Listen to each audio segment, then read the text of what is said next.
The tycoons of social media have to stop pretending that they're friendly nerd gods building a better world and admit they're just tobacco farmers in t-shirts, selling an addictive product to children. Because let's face it, checking your likes is the new smoking. Philip Morris just wanted your lungs. The App Store wants your soul. There are 2 billion people, more than 2 billion people on Facebook. That's more than the number, it's about the number of notional followers of Christianity. People check their phones 150 times a day, the millennial sort of audience. And so if you think about it, from the moment you wake up, it's like you're jacked in to this environment. And thoughts start streaming into your head, designed by a few technology companies. What we find is the typical person checks their phone every 15 minutes or less.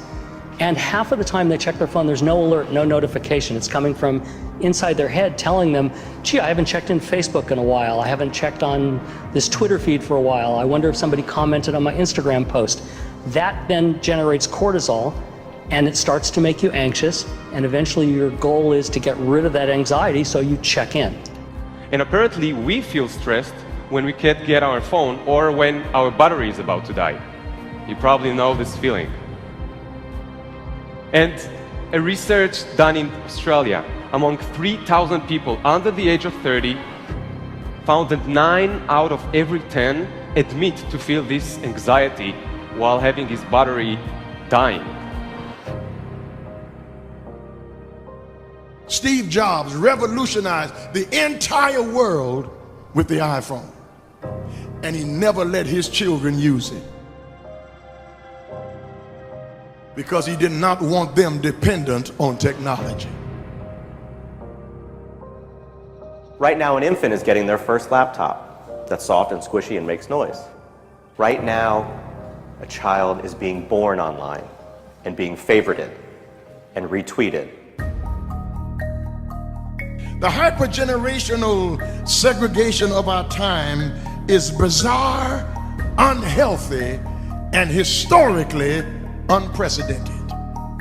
You've never seen the like of people sitting at a table in a restaurant not talking to each other because they're texting and using their Facebook and Instagram and Twitter, and they are at the table and don't even know each other. In the house and can't even talk to each other. And the pressure that's on us to be like everybody else is so great that everybody tries to live like they're in a reality show. As a culture, we don't have enough in common anymore. And that's because the internet, which was supposed to unite the world, has become too adept at serving us personalized content. Do you know what I saw on Yahoo's front page this morning? No, you don't, because mine isn't the same as yours. People get news feeds now that just spit back customized stories based on what we've clicked on in the past. We are great consumers, but poor producers. We will buy what we can't afford with money that we don't have to impress people we don't even know, trying to be like everybody else. Get off of Facebook and put your face in a book.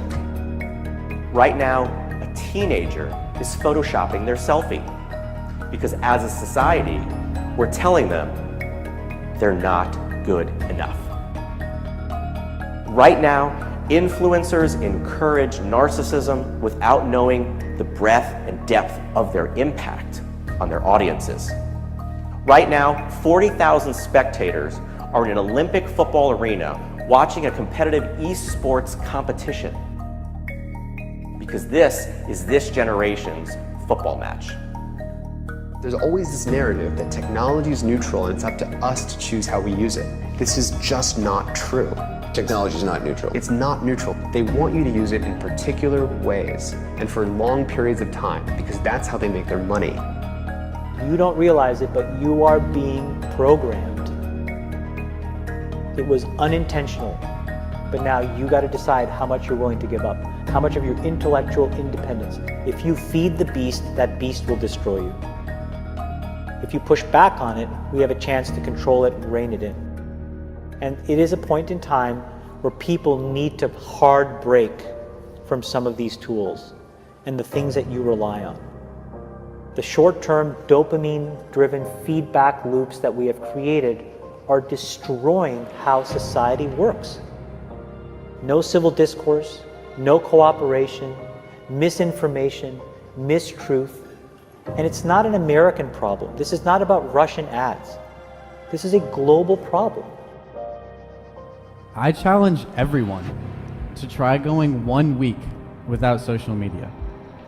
Don't let your phone and social media control you.